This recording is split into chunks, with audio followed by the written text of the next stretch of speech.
what happened?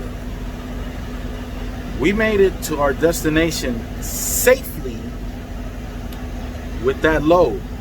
The high load, the heavy one that was high, that raised my center of gravity. Yeah, we made it safely. Say hi, Elmer. Check this out, right? Here's the deal. Yeah, I'm underneath the trailer because I want to show you something. And it's less noisy. But here's the deal with that load. I had a higher center of gravity. Now, while you're traveling on the highway, you're going to find some signs. They're warning signs. They have a speed on it, but it's not a speed limit. It's a speed warning. And it's actually designed for cars, so the truck should be going even slower or at a lower speed than what's on the warning sign. Now, with that load that I had to go even slower than the other trucks.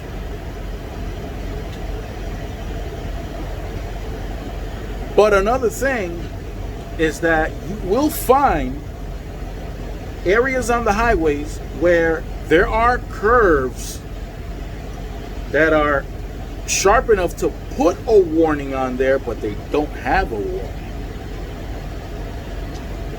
So you got to be on point and be ready to slow down when you see a curve, because you don't know how sharp that curve is. And once you get there, you don't want to discover just how sharp it is the hard way. And with a load like that, with a high center of gravity, you definitely want to be cautious. And I forgot to mention in the video about the pilot in Stonington, Connecticut on I-95, that's not the only truck stop around that area. 4 miles away in Rhode Island, because Stonington is on the border of Connecticut and Rhode Island. But on exit 4 in Rhode Island, there's a TA, and they treat you a whole lot better. Yeah, they don't come out disrespecting anybody like that dude did at the pilot in North Stonington. What a bad deal. So, with the same load, that high, heavy load, in Virginia, I got on the scale was open, I got on the scale, and it turns out that I had too much weight on the tandems up front. That's the truck behind me. Those are the double tandems on the truck. Those are called your drives. So my drive axles had too much weight on them.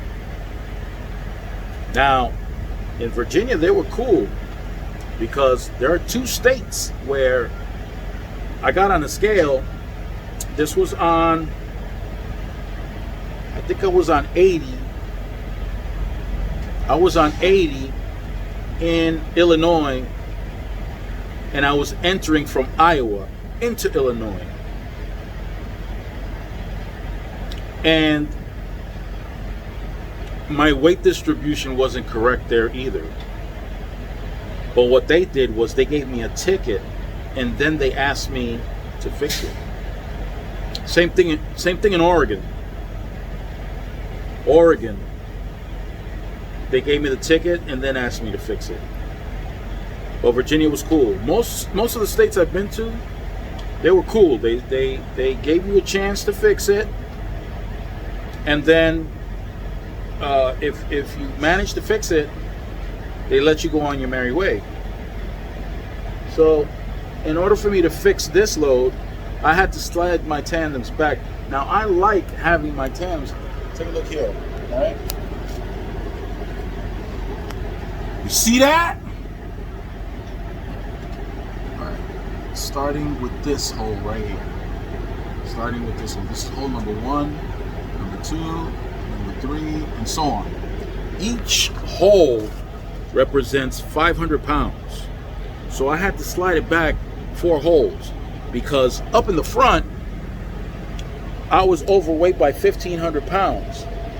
I could have gone 3 holes, but that would have been too close for comfort.